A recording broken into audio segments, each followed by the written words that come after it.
Mayong hapon Negros, ining Digicast Negros 10 ang napulo ka mga nagapanguna nga balita sa isa sang Negros ang amon igadulong sa inyo. Update nyo kami live via Facebook kag sa amon nga YouTube channel. Kag karon sana naman kami mamatian sa radio station nga FM Bacolod 91.1. Kag yari na top 10 nga mga balita subong adlaw. Mayor Abby Benitez for Senator kag Mayor Javi Benitez for Governor sa 2025 elections hipaloon. Mga pusil, bala kag explosive na kuha sa compound sa sugar mill ni Negros Oriental Governor Henry Teves. SSS nag-issue ng show cause orders sa anom ka mga employers nga napaslawan maghatag sang contribution sa ilang mga empleyado. Pamatan-on na kuhaan sa kutsilyo sa BCGC grounds, seguridad, ginpabaskog. Kag sa Good Vibes cashier sa resort, nakapadamos ang giant clams sa Cadiz City. Tinatanan sa Digicast Negros 10. Sa number 10,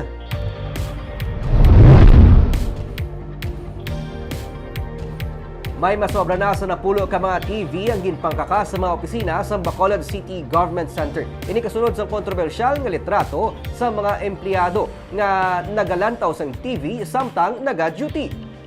Bangod sang sini nga litrato, ginpangkaka sa mga masobra sa napulo na tanan ka mga TV sa nagkalain-lain nga mga opisina sa Bacolod City Government Center. Suno kay City Administrator Attorney Pacifico Magarit III, kalabanan sa sining mga TV ginpang-issue sa peak sang pandemic para sa mga online meetings. 133 tanan ka mga TV ang yara sa nagkalain-lain nga mga departments. Sa nagligad nga simana sa ginpadala kay Mayor Albi Benitez ang litrato sang lima ka mga nga nagalantaw sang TV samtang naga-duty. Gani ginmando gilayon ang pagkakas sa mga TV.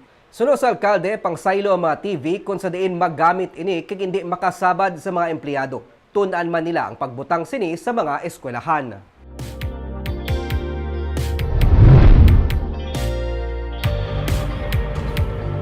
Sa number 9, katapos ang Bacolod Race Team o kun Run After Contribution Evaders, nagserbe sang anom ka mga show cause order sa anom ka mga delinquent employers o kun mga employers nga wala nagabayad sang SSS contribution sang ilang mga empleyado. Yari ang report.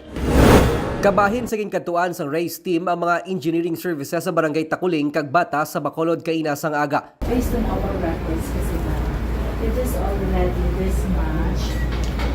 Alam mo, that's true. Oo. Kasi our company last 2 years actually did supposed to be closed dahil kasi yung may-ari namatay na. Ginkantuan man sa race team ang mga kilalang restaurant sa Silay, pero natabuan nga sirado ang kumbuyahan. Ginserbe man sang ahensyang Shocos order sa Kalanaan sa Talisay, kag sa isa ka commercial establishment kag recruitment agency sa Bacolod. Suno kay Lilani Binedjan, Vice President sang SSS West Visayas 1, ang epekto sang pandemic kabahin sa mga naghatag kabudlayan sa mga delinquent employers nga hindi marimit ang contribution sang ilang mga empleyado. And if further records, their delinquency period falls within the condonation, then we are encouraging them to apply. We have also left the application form para they could avail and that it will have a reduction in the amount of their delinquency.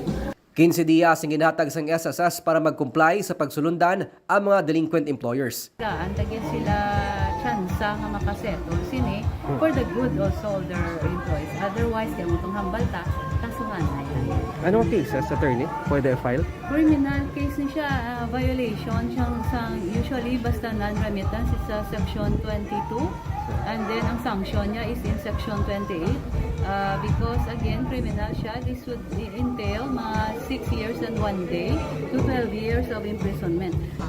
Ang total delinquency nga gina-expect namon no is 5,120,000 sini nga operation sa buong. Other than sa diri nga areas or sa Bacolod din sa Kaina. Sa tanan na Bacolod, Silay, Talisay nga mga employers nga ara sa list namon. May 8 pa ka mga delinquent employers ang ginserbihan man sang SSS race team sang show cause order sa Victoria City kag Banwa sang Manapla sang nagdigad nga simana. Buwas, liwat sila nga mga-issue sang notices sa pila pa ka mga kumbuyahan nga napaslawan sa paghatag sang contribution para sa ila mga empleyado.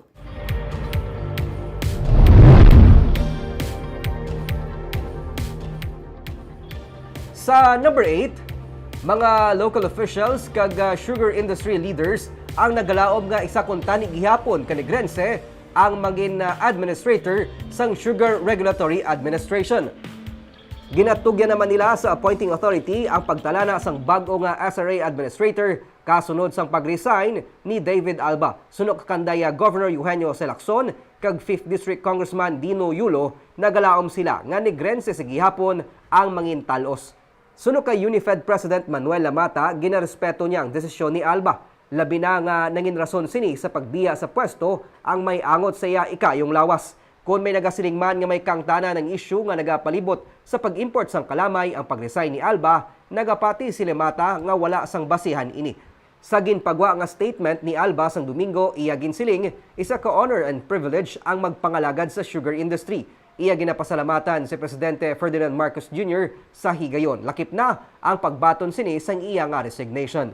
Ang amo niya, tagaan mo na free hand si Presidente. Para na siya kung sinong gusto niya ipabulos. Pero pangayo lang tao, gaayo. Kung pwede, dire man taga Negros yapon. Para nga listang Negros siya, may voice. Kaya kita din pinakadako mo, 65% kita sa sugar industry. Ito dapat rehalin. Sa number 7,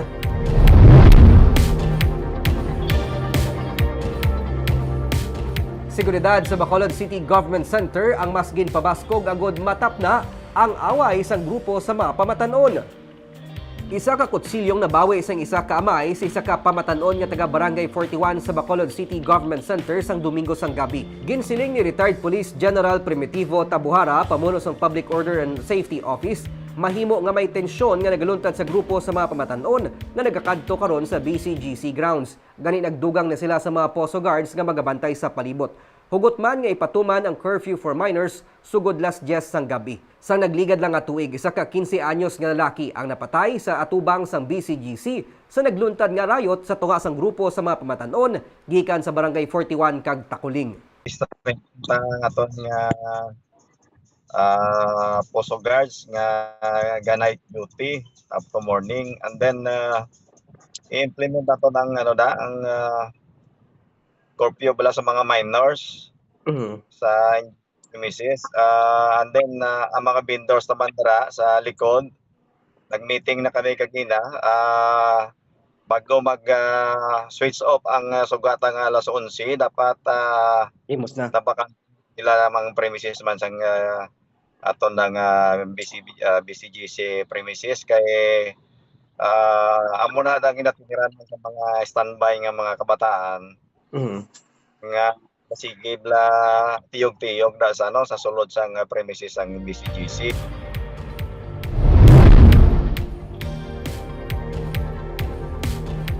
Sa number 6, 22 anyos nga lalaki na sapwan nga patay sa Suba.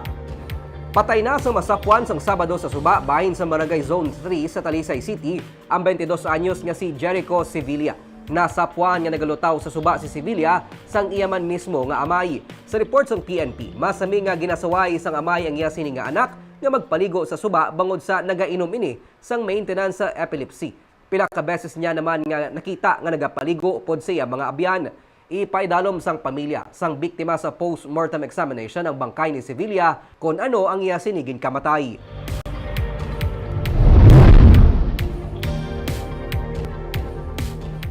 Sa number 5, criminology student patay matapos nga makabunggo sa puno sang kahoy sa Banwa sang Hinigaran. Patay 23 anyos nga rider sa motorsiklo nga si Mike Elois Vallejo matapos ini makabunggo sa puno sang kahoy sa kilid sang dalan kahapon sa Barangay Gargato sa Hinigaran. Sa investigasyon sang PNP, madasig ang pagpadalagan sang biktima sang iya nga motorsiklo kag naglapaw ini sa dalan gani nagrikta bunggo sa puno sang kahoy sa kilid sang dalan. Naglabog si Vallejo bangod man sang impact sang pagkabunggo. Suno sa PNP, wala man nakainom ang biktima apang madasig ang pagpadalagan sini sa iya motorsiklo. Natukiban man nga nakaagi siya intra sa drug racing.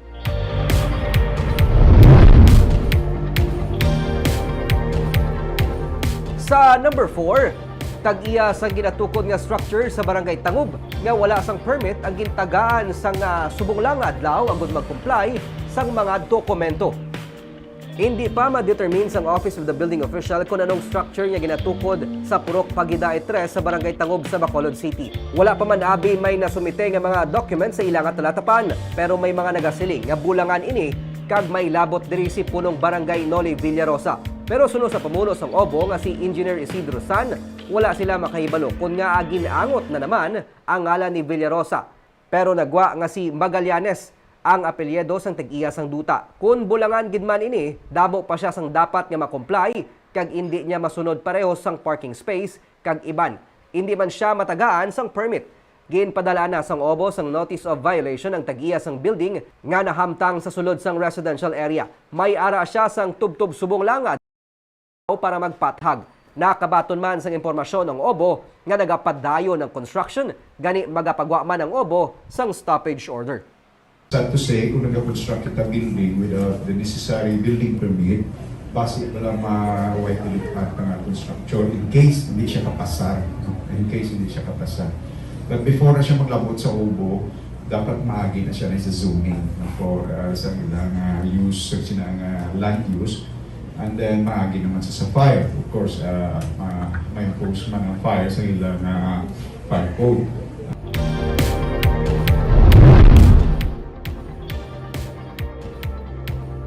Sa number 3, mga armas, bala kag explosives nga ginlubong sa sulod sang sugar mill compound ni Anay Negros Oriental Governor Henry Teves ang na-recover sang CIDG. Na-recover sa mga otoridad ang mga ginpanglubong nga mga armas luthang, bala kag ginasuspitsuan eksplosibo sa compound sang sugar mill nga ginapanigayahan ni Anay Negros Oriental Governor Henry Pride Teves sa Banwa sang Santa Catalina, Negros Oriental. Sunod kay Criminal Investigation and Detection Group Legal Officer Colonel Thomas Valmonte, ginkutkot sa mga operatiba ang bakanteng alote sa sulod sang 50 hektarya nga compound ni Teves. Ginlubong ang mga kontrabando sa kadalumon nga napulo katapak. Nakuha diri ang ginatos ka mga wala naglupok nga bala, nagkalain-lain nga mga cartridges, naglupok nga slugs kag 3 ka mga improvised explosive device.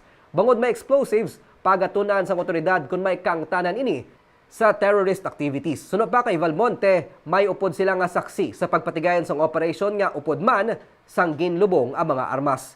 Dugang pa ni Valmonte, mahimo nabatsagana sa mga tag-iya nga patigayunon ang raid sa mga compound, rason kun nga ginlubong ang mga armas. Sang Biyernes, singin patigayon ng raid sa compound ni Teves kag na-recover ang mga matagas nga kalibre sang armas kag 18 milyones pesos nga cash. Sa number 2,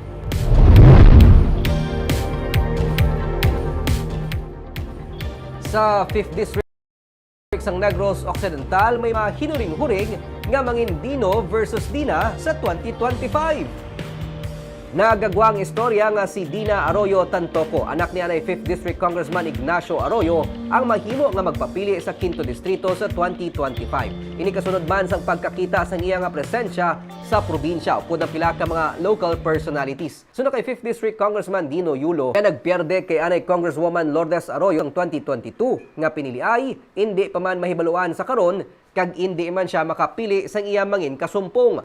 Ang importante mo sa karon nga siya ang magatutok sa pagpangalagad sa pumuluyo sang 5th District. Si anay Congresswoman Lourdes Arroyo ang tiya ni Dina Arroyo Tantoco. Hindi ba takilan ng passport para mag-lipod? Kasi hindi wala man takapalo, hindi ba takapili kung sino kita na no? I think it is best that we serve our people.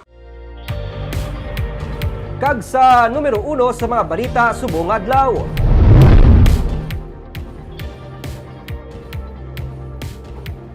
Mainit nga ginaistoryahan ang posibilidad nga magapapili bilang gobernador sa nga probinsya sa masunod nga eleksyon si Victoria City Mayor Javi Benitez. Kag si Bacolod Mayor Albi Benitez magapapili bilang senador. Kaina ginsabat ni Mayor Albi ang ini nga mga issue. May report si Romeo Subaldo. Bangod permi makita si Victoria City Mayor Javi Benitez sa mga pista sa nagkalain-lain nga mga banwa kang syudad, madasig nga naglapta ang sugilanon nga magapapili siya bilang gobernador sa 2025 elections. Kaina, sa press conference ang iamay nga si Bacolod City Mayor Albi Benitez, ginpamangkot siya kung ano ka matuod ang nagagawa ang istorya parte sa iya nga bata. Nakakadlaw ang alkalde sa mabatian ng issue. Si Mayor Javi, madalagan governors confirmed. Is it confirmed? Confirmation. no such thing. No, I think what was seen sa mga post ni Mayor Javi kay galagaw siya sa lain-laing municipalities, lain-laing cities, but that's as a function of ACE president. I think you have to understand that Mayor Javi is the head of chief executives ang bilog ng mga ACE president. Paatag niya ang paglibot sang iya nga anak sa nagkalain-lain nga mga LGU ang kabahin sang iya sini nga responsibilidad bilang presidente sang Association of Chief Executives sa Negros Occidental. Kung siya natagaan sang amuman nga role sunod sa alkalde, magalibot man siya sa mga banwa kag syudad. Bangod na istoryahan ang 2025 elections, wala man malikawan nga mapamangkot si Mayor Albi kung bala mapapili siya bilang senador sa 2025. How about you, Mayor? Are you running to the for senator? Or are you eyeing Higher position? Ngayon na sa 5.5 loan, bayaan ko na yun, hindi lang anay. seeking for re-election? You're seeking re-election? Hindi, we cannot just leave this hanging. We have to see this in full. Dugang pa niya, wala pa gani maprubahan ang 5.5 billion pesos nga loan sa syudad para sa mga priority projects niya. Luyag niya anay nga mapatuman ini. Sa subong, hindi pa siya magbiya sa Bacolod. You know, with all of these programs and projects in line, I have to see it to its completion. Kailangan tapuso ang tagilitan. And if needs to be another term, then so be it. So you're not leaving Bacolod yet? You're not leaving Bacolod. Why should I leave Bacolod? Wala man kuno sa kamatuoran nga may nagaduso nga ipakontrahan si Negros Occidental Governor Eugenio C. Lacson para sa alkalde. Nagapabilin nga mabakod nga nagaisa ang mga lideres sa Negros Occidental. Iya ginatumod ang United Negros Alliance kag Love Negros ka mga political groups. It took time for Negros to be united again. You know naman how these things happen. History has told us that Negros has always been united, it has been strong. Natabo, kami-kami ang internally, that's where things happened and there were two camps. But now it's back. They're united. Bisan ang Secretary General sang UNEGA nga si Cadiz City Mayor Salvador Escalante, ang nagasiling man nga suportado nila si Governor Lacson kay bisan hindi sila magkapartido. Wala sila gipabatsag sa gobernador nga lainay sila sang partido. As far as I know, our coalition is still holding and it's getting stronger. The governor, wala man kami ginapabayaan ni governor. And I have to say this, it suits also the purpose of UNEGA na wala kami gin-alienate sang non-UNEGA governor. No, in fact, may mga recommendations from UNEGA na imbitahon si Governor to join UNEGA. Makapila na ka mga pinili ay naglabay kag nag-isa ang UNEGA kag Love Negros. Magluwas na lamang sa mga banwa kag syudad nga may mainit nga bungguanay sang mga politiko. Kag sa Good Vibes,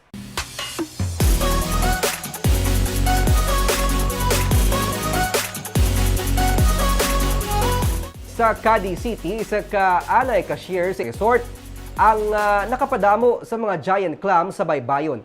Sang nawadan siya sang trabaho sa nagpeak ang pandemic, gintagaan siya sang trabaho sang LGU sang Cadiz nga mangin tagapangapin sa mga clams. Magabalik sa report si Romeo Subaldo.